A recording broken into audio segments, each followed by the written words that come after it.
ఏమైనా car drive చేస్తే వచ్చే కిక్కే వేరప్ప. డ్రైవ్ చేస్తా సస్తే వచ్చే కిక్కే వేరప్పా. ముందు సీట్ బెల్ట్ వేసుకొని సాగు. నైనా నాకెవరు ఆల్ ది బెస్ట్ చెప్తున్నారు. అది ఆల్ ద బెస్ట్ కాదురా, థమ్స్ అప్ ఇస్తానంటున్నాడు.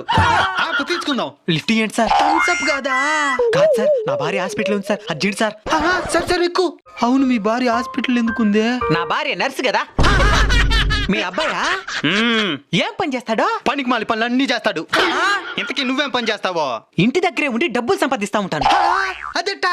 మా ఆవిడ శాలరీ నా అకౌంట్కే కదా పడేదే. నీకేమైందిరా? కుక్క అటు వచ్చేసింది నాయనా. కుక్క వచ్చేది బ్రేక్ వేసేది గుద్దించుకొని పాకుంటా. అయినా ఆవిడకి రాట్ల మీద ఏం పని? ఈ కుక్కలకు బుద్ధి ఉండేదిలే. ఈ మధ్య మనసులకే లేకుండా పోతున్నదే. కావాలని మీ కారు కింద పడి చావాలని ఏ జంతువు అనుకోదు కదండి. మీకు ఆ జీవి ప్రాణం ఆఫ్టరాలే కావచ్చు, కానీ ఆ ప్రాణిని నమ్ముకుని ఎన్ని ప్రాణాలు ఉన్నాయో అవి జంతువులు. వాటికి నిజంగానే బుద్ధుండదు.